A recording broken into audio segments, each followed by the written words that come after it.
You think you can Black just walk in here and CEO, ruin everything. This insulted is by white completely elites. unacceptable behavior, and you will regret it. Later, she crushes their entire $5 B empire. You have ruined everything. Hello, Look everyone. what you've done. Before we begin today's video, This is not the I time need your or place. help.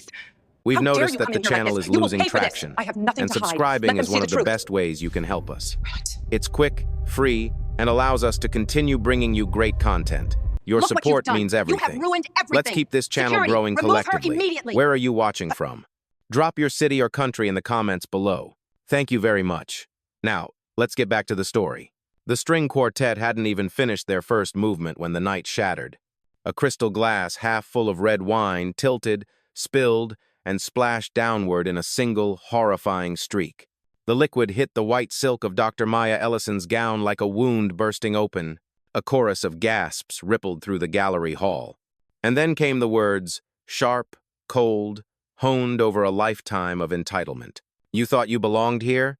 The voice belonged to Margaret Whitford, old money royalty, wrapped in cobalt blue couture and pearls older than half the guests in the room. Her hand still hovered in the air, fingers curled elegantly around the stem of the now nearly empty glass. Maya didn't flinch, didn't recoil. Her breath didn't even shift. The red stain spread slowly over the fabric, but her posture remained perfectly poised, chin lifted, shoulders square, back straight. The marble floors beneath her reflected the humiliation like a cruel duplicate. Around them, the wealthy elites stiffened, eyes widening but bodies unmoving. A blonde woman in a gold dress fumbled for her phone, lifting it to record. Security guards stood behind Margaret, not intervening, not stepping forward, merely observing, as if the hierarchy of the room had already written the script for them. Margaret's voice carried again, louder now, ensuring the entire hall heard. Who let her into a private gala?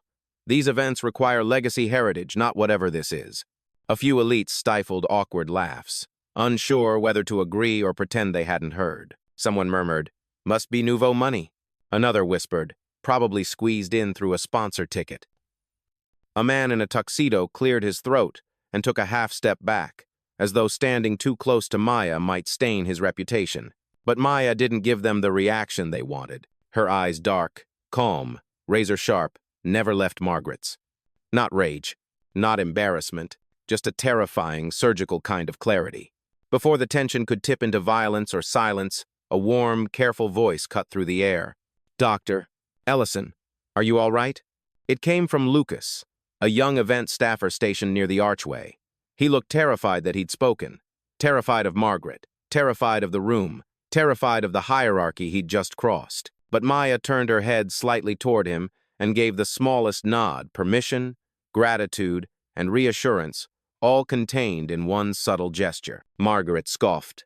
"Oh, please, she doesn't need assistance. She needs a reminder. People like her always overreach." "Oh." The crowd's breath hitched. Just then, Maya took one step forward, unhurried, unshaken, and the entire hall seemed to lean in. Before we continue, where are you watching from? Drop your city or country in the comments below.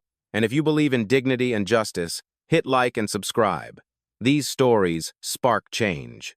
And we're glad you're here. Now, back to Maya.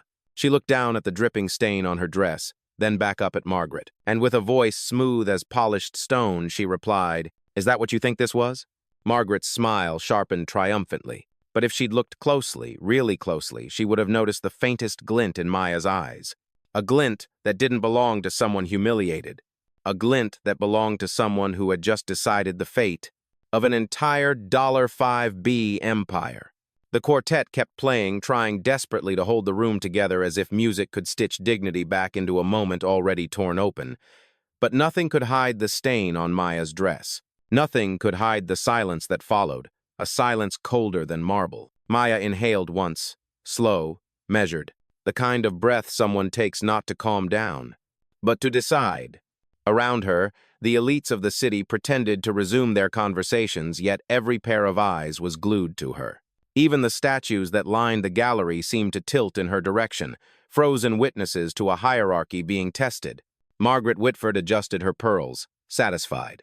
"That's enough attention for you," she said, waving her hand dismissively. "Now step aside. The real donors need space." Maya's gaze drifted to the woman's hand, steady, manicured, dripping with generational arrogance. A hand that had never been told no. A hand that believed it could touch anything and anyone without consequence. Maya didn't move. Instead, she let her voice slip out, low and velvet smooth. Is that what this event is for? Reminders of who you think matters? The line wasn't loud. It didn't need to be, because the moment she spoke, something subtle shifted in the air. A ripple across glass, a flicker in the chandeliers, a tightening in the shoulders of every guard in the room. Lucas, the young staffer, watched her with widened eyes. He had seen that look before. In the documents he wasn't supposed to read. In the signatures he filed without speaking a word. He knew who she was. He knew what she controlled. He knew what a single breath from her could move or end. But no one else did. Not yet. Margaret rolled her eyes. You showed up here in a dress you clearly can't afford to replace, and you dare correct me? Her tone held decades of unchecked cruelty. Maya didn't respond. Not to the jab, not to the implication, not to the humiliation staining her gown. Her attention had shifted. She turned her head slightly, just slightly, toward the upper balcony where event security monitored the gala. From below, they wouldn't know what she was looking at. But Lucas did. His heart stumbled. He knew she wasn't looking at security. She was looking at the server room beyond it, a place tied directly to the financial backbone of tonight's event. And then so quiet it could have been mistaken for breath, Maya spoke into the tiny earpiece hidden beneath her hair. Carla, prepare the sovereign sequence. No one heard it, except one. Carla, seated in her apartment blocks away, straightened. Ready on your signal. Back in the hall, Margaret lifted another glass of wine, fresh, full, a shimmering symbol of her untouchable status. Next time you're invited to a Whitford event, remember to stay in your place, she hissed. Maya's eyes lifted to her. Calm, precise, deadly soft. I am, she said. But what she meant was that Margaret would soon learn hers. The hall didn't know it yet, but the hum in the air wasn't the music. It was the beginning of a system waking up, a sleeping empire turning its head toward the insult and preparing to answer. The chandeliers glowed a little too brightly, as if the lights themselves sensed a fracture forming beneath the elegance of the gala. Conversations, once flowing effortlessly between champagne glasses and curated smiles, now stumbled into awkward whispers. Everyone felt the shift. They just didn't know its source yet. Maya remained perfectly composed, every inch of her soaked gown catching the gold light like a war banner. She didn't wipe at the stain. She didn't look down. She didn't excuse herself. Her stillness was louder than any outburst could ever be. Across from her, Margaret continued basking in her own cruelty, gesturing casually as though she'd merely brushed lint off someone unworthy. Honestly, Margaret said, swirling her fresh glass, I don't know why these invites keep going to people who don't understand etiquette. Her friends leaned in, smirking, emboldened by her venom. One whispered loudly enough to be heard, She's probably here to take pictures and pretend she's part of the world. Another added, Money can buy a dress. It can't buy class. Their laughter tinkled like cheap ornaments against marble walls. But Maya's eyes, steady, unshaken, moved to the far end of the gallery where a set of large digital art displays lined the wall. Beautiful, curated visuals danced across the screens. Portraits of donors, milestones of the charity, and somewhere in the system financial graphs and sponsorship chains that powered the entire Whitford Foundation. To anyone else, they were decoration. To Maya, they were leverage. She observed the timing between slides. The beat between transitions, the exact second the system synced. Carla's voice murmured in her earpiece, barely a ghost of sound. Sequence built, standing by for authentication. Maya breathed in. Not yet. Just then, Lucas approached hesitantly, hands clasped behind him, trying to look formal even as nerves shook his posture. Dr. Ellison, he said softly, if you'd like, I can escort you to the back lounge. They can help with your dress and... Margaret wheeled around on him. You, staff, know your place. Lucas flinched. It's all right, Maya said, her voice turning warm for the first time that evening. He's doing his job with respect, something rare tonight. Margaret scoffed. Respect? You think you're entitled to respect standing here dripping like... But Maya cut in not with anger, but with a single, cool glance that froze Margaret mid-sentence. Around them, more guests lifted their phones, sensing that this was no longer a minor scandal. This was becoming an event. The string quartet faltered. A violinist missed a note. Even the air conditioning vents sounded like they were holding their breath. Maya finally stepped not backward, not away, but one measured stride closer to Margaret. "You said I don't belong here," she murmured, voice like silk crossing steel. "You said these events are for legacy, for people who understand what true influence looks like." Margaret lifted her chin proudly. "Exactly." A faint smile touched Maya's lips. "And yet," she said, "you're the only person in this room who doesn't recognize power when it's standing directly in front of you." A dense, electric. Somewhere above, one of the digital gallery screens flickered only for a breath, as if receiving a foreign command. Margaret didn't notice, but Lucas did, and so did Maya. She touched her earpiece lightly, hidden behind a strand of hair. "Carla," she whispered, her voice steady as a pulse. "Prepare authentication." The empire hadn't fallen yet, but its foundations were beginning to tremble. The gallery's ceiling seemed to lower as tension thickened, pressing down on every polished surface. The air smelled faintly of wine, perfume, and something new anticipation. People weren't pretending anymore. They were watching. Margaret, emboldened by the silence of her audience, lifted her chin and let out a brittle laugh. "Oh, look at her trying to play powerful," she mocked. "Sweetheart, this room was built by families like mine, not by tourists wearing borrowed gowns." Her friends tittered behind manicured hands. Phones kept recording. But among the glittering crowd was one person who didn't blend in. Lucas, the young staffer in a simple black uniform, standing near the pillar like he was guarding a truth too heavy for him. His eyes darted nervously between Maya and the digital screens overhead. He knew what was coming. He knew more than he was allowed to know. And finally, he stepped forward. Not much. Half a step, barely enough to be noticed.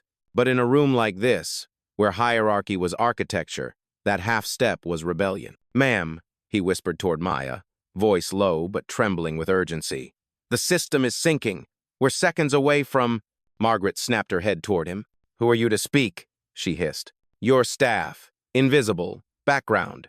Go refill drinks."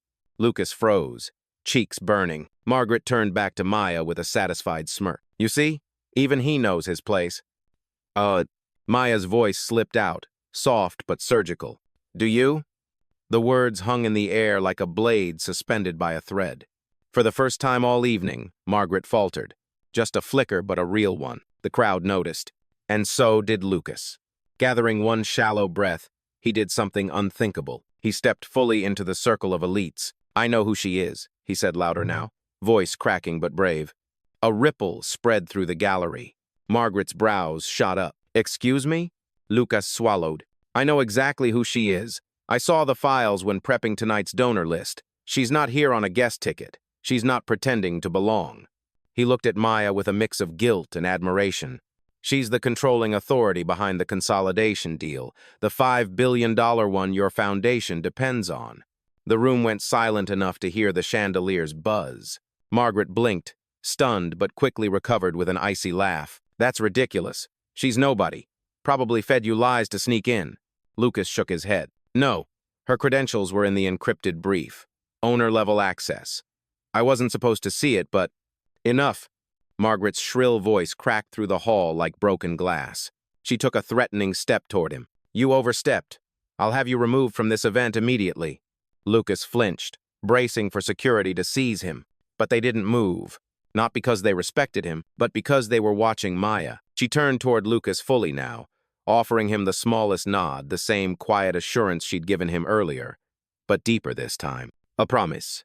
You spoke the truth," she told him softly, "and the truth doesn't apologize." The lights overhead blinked once barely noticeable, but enough for Maya to lift her chin.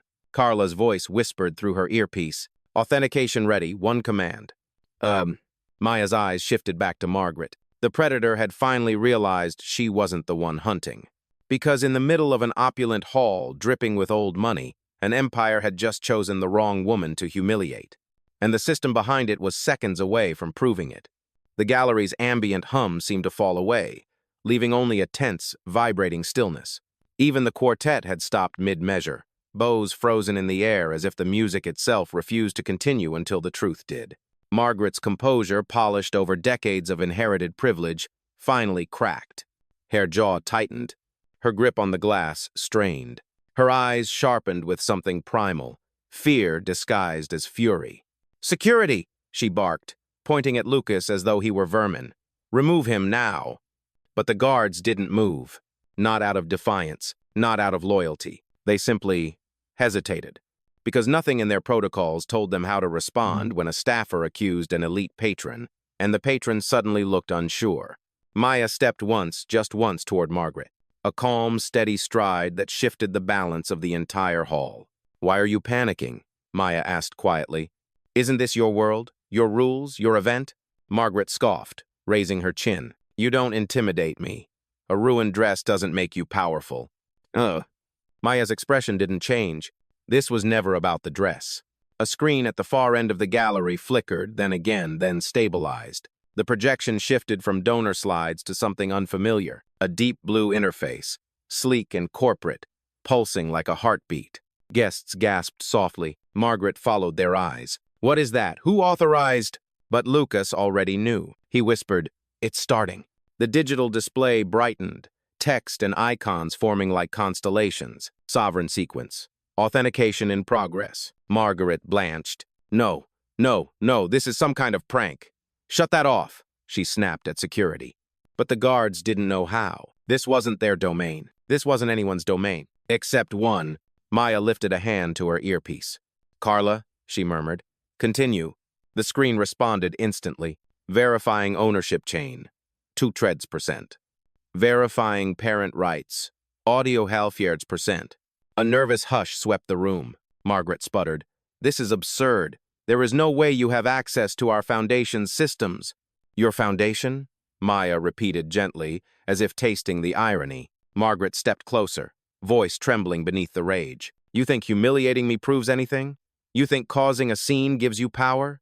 Maya inhaled slowly, gaze steady. "Power doesn't come from scenes," she replied. "It comes from ownership." The screen chimed. Authentication. 92%. Margaret's face drained of color. "What are you implying?" she whispered. Maya's eyes softened for the first time, showing a truth that wasn't anger or even victory, but clarity. "You thought this night was about proving I didn't belong," she said quietly. "But the only thing you proved is how deeply you rely on people you don't respect." Margaret trembled. Her voice faltered. This is impossible. The Whitford Foundation is untouchable." Maya tilted her head, studying her with a calm, almost tender. "Nothing is untouchable, especially not an empire built on arrogance." The screen chimed once more, sharper, louder.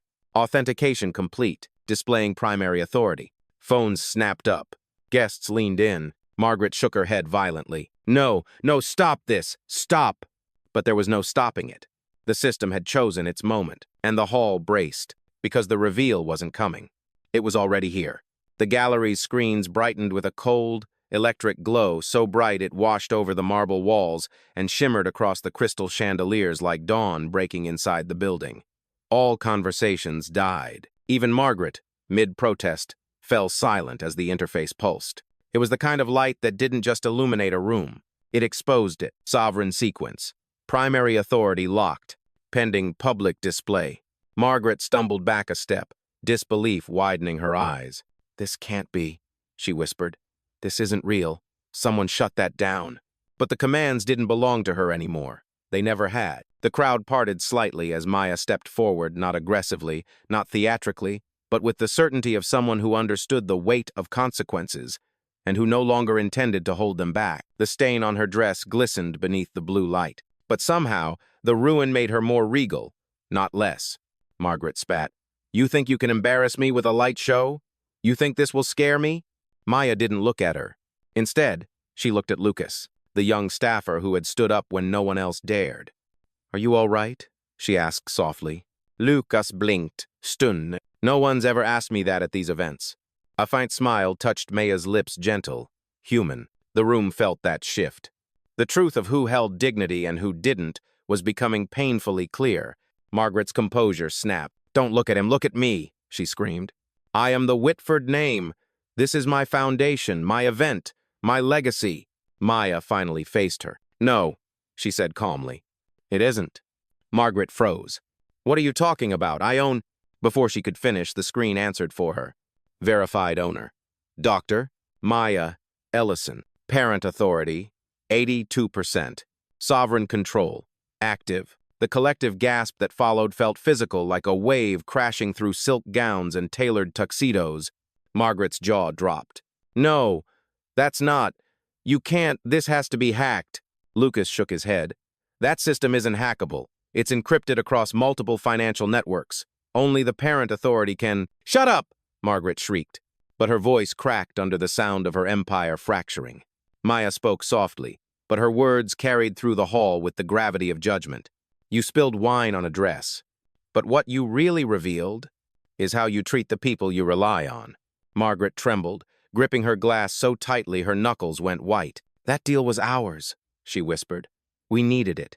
You can't just jeopardize $5 billion over disrespect? Maya finished for her. The silence that followed was razor sharp. No, Maya continued. I don't jeopardize deals. I end partnerships that rot from inside. The screen pulsed again. Initiating termination sequence. Consolidation deal. Cancelled. The strings of the quartet tightened but did not play.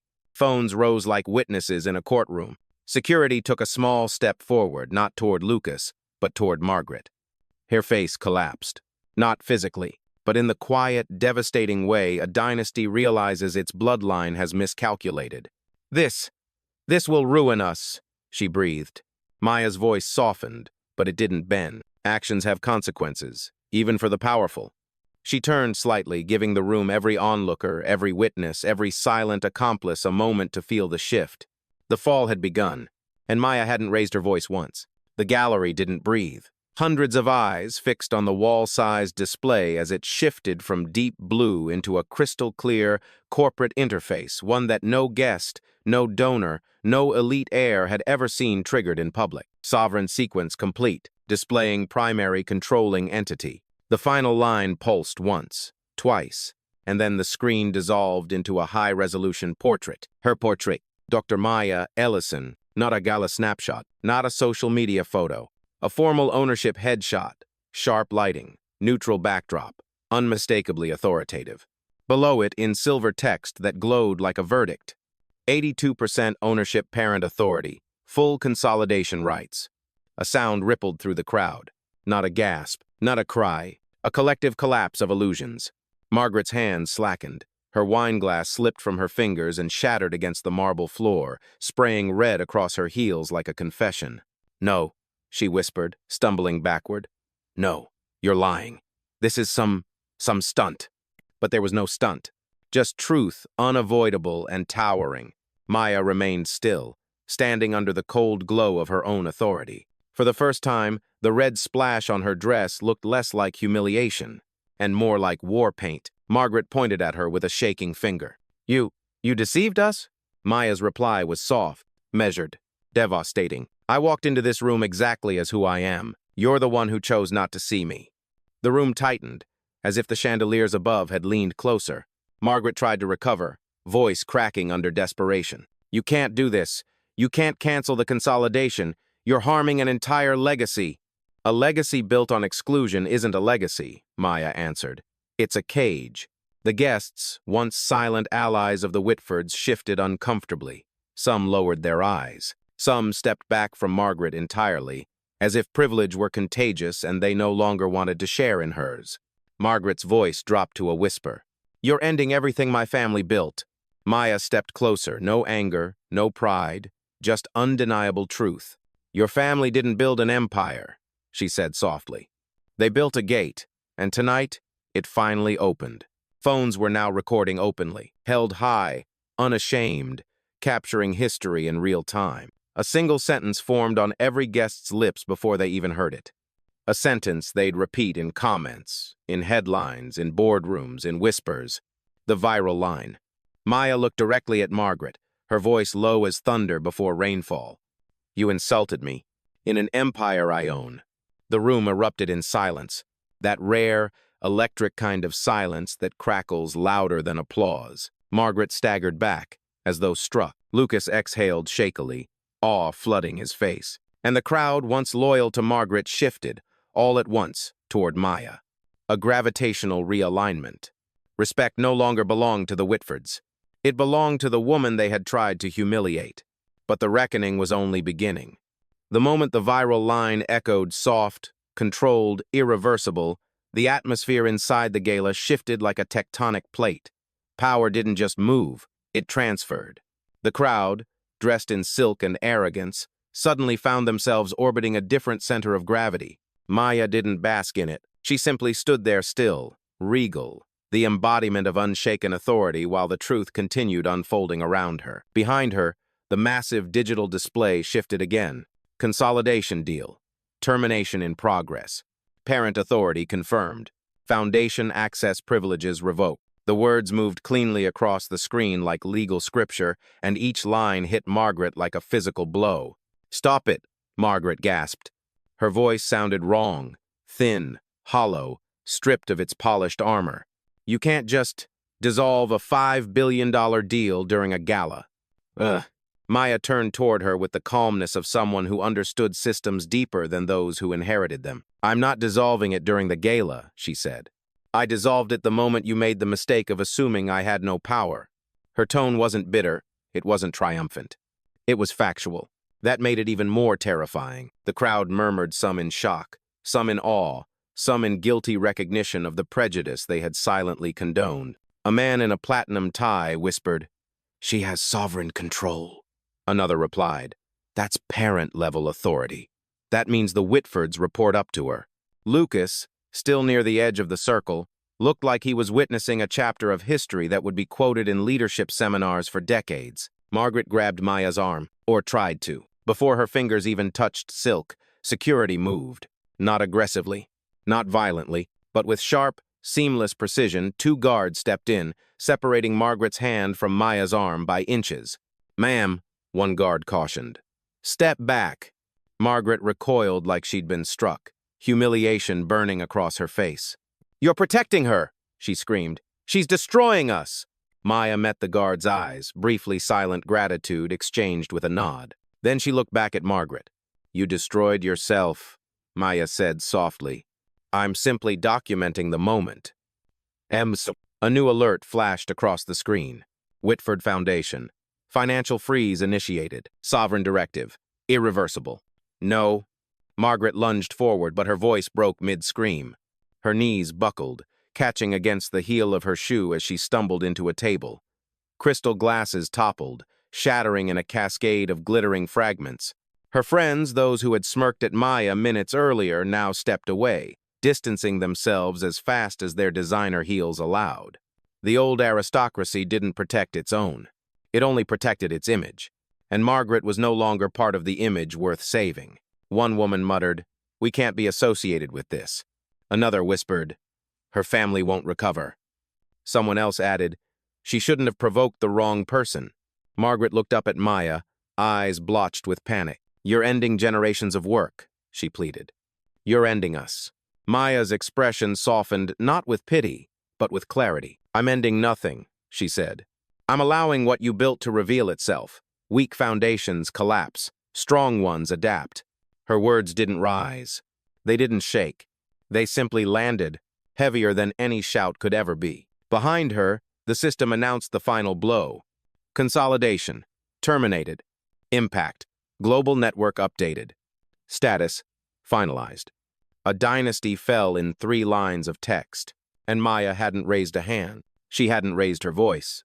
Only the standard. For a moment, the entire hall resembled a painting still, breathless, suspended between the fall of one era and the rise of another. The screens glowed with the cold finality of the terminated deal, and the guests who once clung to the Whitford name now drifted quietly, instinctively toward the gravitational pull of Maya Ellison. Nothing about her had changed. Not her posture, not her voice, not even the ruined gown, and yet everything around her was rearranging itself. A woman in a silver dress stepped forward first, her voice trembling. "Dr. Ellison, I had no idea. If we'd known—" Maya cut a gentle glance toward her. "You shouldn't need to know someone's title to treat them with dignity." The woman lowered her head, chastened, retreating into the crowd.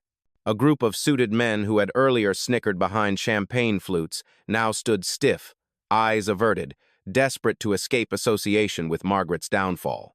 One removed his foundation pin from his lapel, dropping it discreetly into a pocket. Another whispered, "We misread the room." His friend replied, "That's not all we misread." It wasn't remorse. It was survival instinct.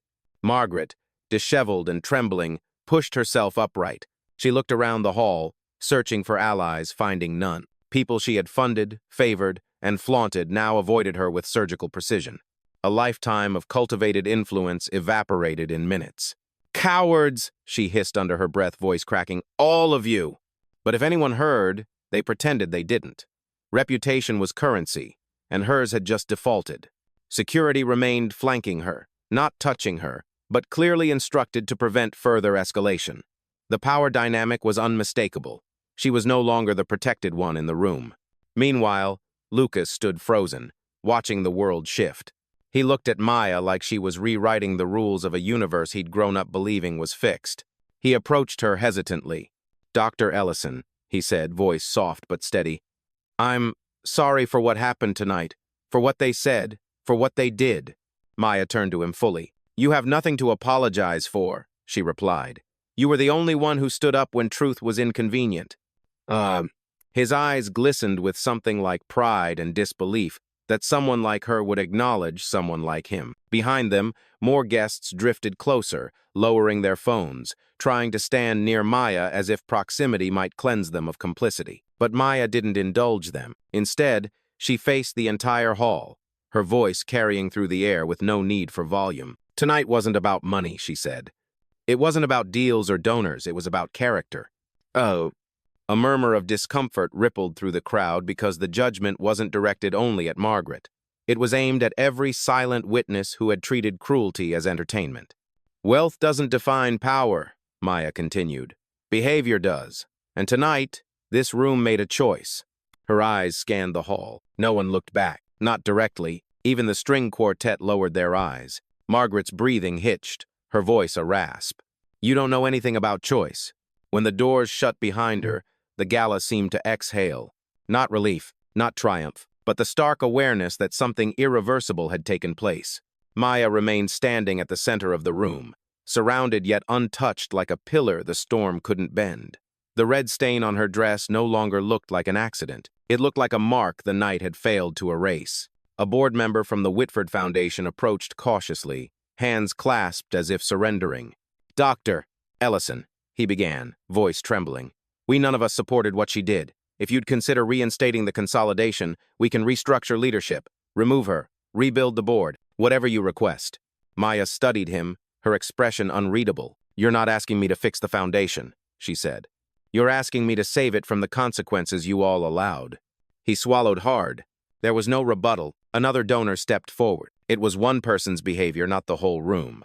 Maya's gaze drifted across the hall over the bowed heads, the averted eyes, the phones that had recorded humiliation but not intervention. "One person acted," she said, but a roomful watched. The words hit like a quiet verdict. No anger, just truth. Lucas stood a few feet away, absorbing every sentence like scripture. For the first time, he realized strength didn't always roar. Sometimes it simply refused to step back. The board member cleared his throat, voice cracking. "Then what happens now?" Maya didn't hesitate. "Now?" She turned toward the screen still glowing behind her, the terminated deal pulsing like a sealed fate. "Now the Foundation learns what accountability feels like. No theatrics, no gloating, just a woman standing exactly where she was always meant to stand." And for the first time that night, the crowd understood this wasn't the collapse of the Whitfords. It was the rise of a standard they had never imagined they'd be held to. The gala felt different now, lighter but not comfortable. The chandeliers glowed as though illuminating a truth everyone had tried to avoid until tonight. Conversations were cautious, fragmented, and every gaze seemed to return, inevitably, to Maya. She stood at the center of the hall, the ruined gown flowing around her like a battle flag that refused to fall. Her quiet presence anchored the room in a new order. A senior Whitford advisor approached, hands folded respectfully. "Dr. Ellison, without the consolidation, many of our programs will suffer. If there's any way to reconsider..." Maya met his eyes. "You're not losing support," she said. "You're losing unearned certainty." He faltered. The crowd behind him hovered, torn between shame and awakening. A young heiress stepped forward, voice trembling. "What should we do now?" Maya turned slowly, addressing all of them. Start by becoming the kind of people who wouldn't stay silent in moments like tonight, she said. Power isn't what you inherit, it's what you uphold. Her words rippled through the hall, quiet but inescapable. Lucas, standing near the pillars, straightened with new purpose. Others shifted, uncomfortable but changed in ways they hadn't expected. Maya continued, her tone steady. Tonight wasn't about ending a deal. It was about revealing a culture. And cultures don't heal until the people inside them choose to. She moved toward the exit, the crowd parting with instinctive respect. She didn't need applause. She didn't need validation. She had already redefined the room, and as the doors opened, a cool breath of night air swept in. A reminder that nothing would return to what it was. Not after here. The night air met Maya like an old friend, cool, steady, unbothered by the chaos she left behind. The doors of the gala eased shut behind her, muffling the fragmented whispers of a room still trying to reconcile who she truly was. But Maya didn't look back. Power didn't need to. She paused at the top of the museum steps, the city lights stretching outward like a constellation of possibilities. The red stain on her gown had dried into something symbolic, now less a mark of humiliation, more the proof of a battle fought without raising a hand. Lucas slipped out behind her, breathless. Dr. Ellison, everything you said in there, people won't forget it. Maya turned, offering him a small, knowing smile. Good, she said, because forgetting is how systems repeat themselves. He hesitated, then asked the question everyone else was too afraid to voice. Did you mean to end the deal tonight? Maya looked out across the city, the empire she actually commanded. I didn't end anything, she replied softly. I clarified the cost of disrespect. Her voice carried the weight of a verdict, yet the calm of someone who had long made peace with her own strength. A gentle breeze lifted the edges of her gown as she descended the marble steps, each stride deliberate, grounded, sovereign. Behind her, the gala wouldn't dare return to its old ways, not after witnessing the difference between inherited power and earned authority. At the last step, Maya said the line that would outlive the scandal, the deal, and the dynasty. I don't raise my voice. I raise the standard. And with that, she walked into the night. Unshaken, unstoppable, unforgettable.